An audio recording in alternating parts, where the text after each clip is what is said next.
Hello and welcome back to our video series on the 2014 Fiesta ST.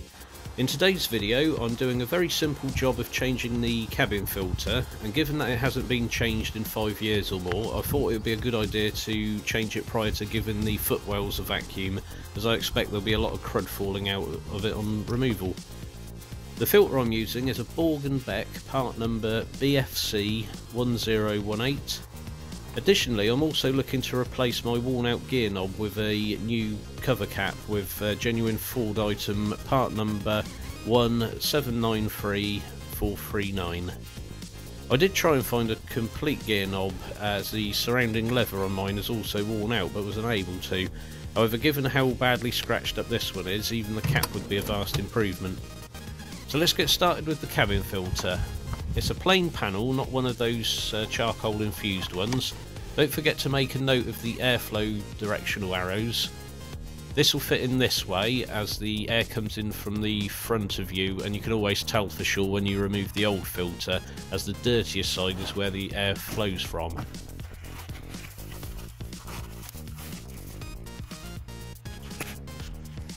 I'm using the box to help catch any dirt that may fall out. There is an instruction leaflet here, so just read that, and that's the end of the video. Thanks for watching.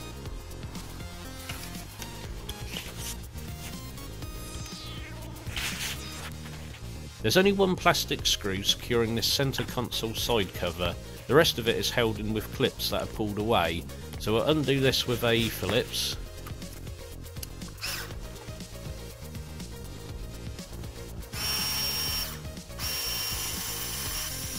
It seems to be one of those push rivet trim clip types. Ah yes, it is.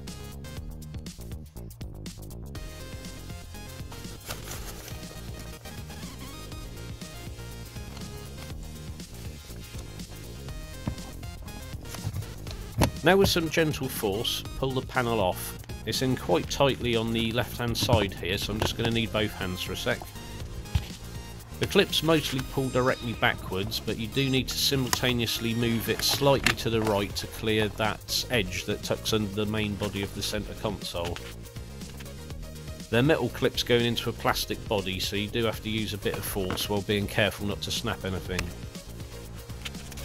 So this long latticed area right at the front of the footwell houses your cabin filter.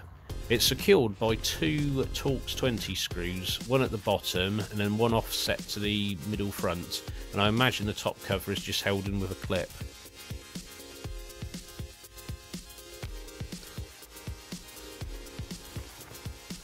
With the two screws removed, the cover can be pulled away. There's a few dried leaves on it, but nothing drastic. The top, as suspected, does just sit in, so there's no awkward to reach screw there, thankfully.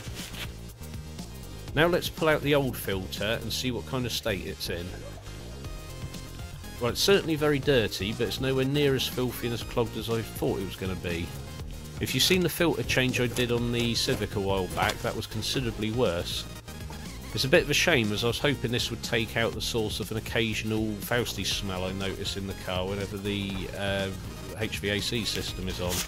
There isn't much in the way of leaves and debris in the filter housing either, but as I'm going to vacuum the footwells out shortly, I'll stick my nozzle in here and wiggle it around a bit. I might even do the same with the vacuum cleaner end as well. If you do vacuum this area before replacing the filter, just remember to pick up the screws and any small loose tools that might end up getting sucked into the hoover bag. Before I do that, I'm using a cheap toothbrush and some water to clean up the pedals. Don't forget, whatever can end up on the bottom of your shoes when you're out and about can also get on your pedal rubbers, so this is a worthwhile and often overlooked area to clean.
Now to put the new filter in, and I'm going to try something new here. I'm going to put a Hoover bag freshener in with the filter to see if it adds a nice scent to the vents when the heater or AC is on.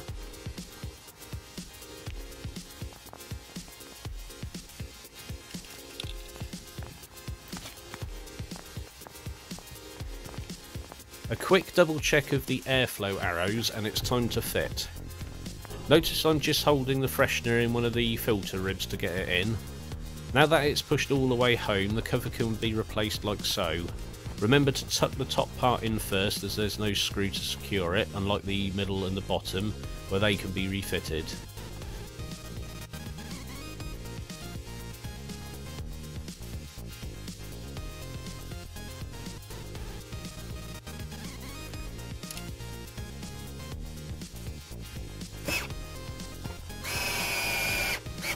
This side cover can now go back on and will likely be a little fiddly on the left side, as although it just pushes in, you have to make sure that curved lip tucks in before you press it down in place.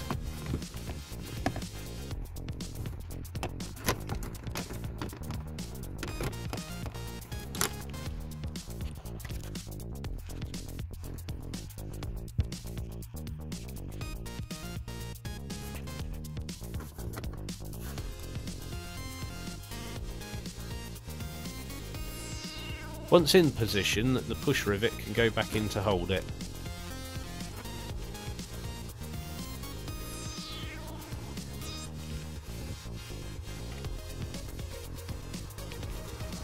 That's not dirt there, it's a scuff.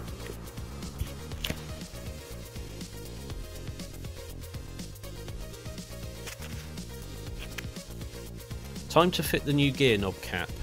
I can get a better focus on the scratched up and yellowed original, so you can see that this new one will make quite an impact on the visual condition of the interior. As the old one will be binned, I don't have to worry too much about breaking it. I'm planning on lifting it from this bottom edge, and if we take a look at the new one, we can see the clips that hold it in place are facing in such a way that upwards motion will remove it. There's a useful join in the Gearknob lever, so I've used a flathead screwdriver bit and it easily knocked upwards without damage, and it came away from the main body of the Gearknob without much effort at all. You can see the wear all around the outside of where the chrome trim sits against.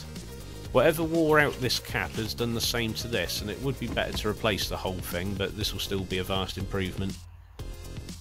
The new one has a manufacturer date on it. I think the old one does too, but it has an extra digit. The car was registered in December 2014, so I doubt it was made on the 11th nor the 21st, unless STs were registered immediately after they came off the production line.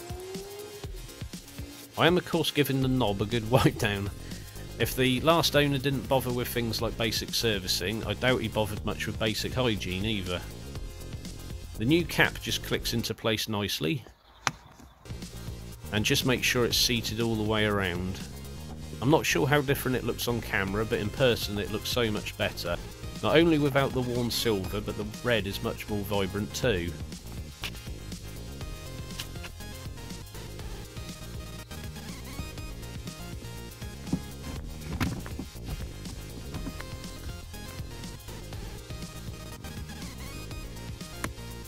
The original cap, where I used the flathead to lift it away, does have a small recess here, so if you need to reuse one of these, then a plastic trim tool should do just as good a job without damaging anything.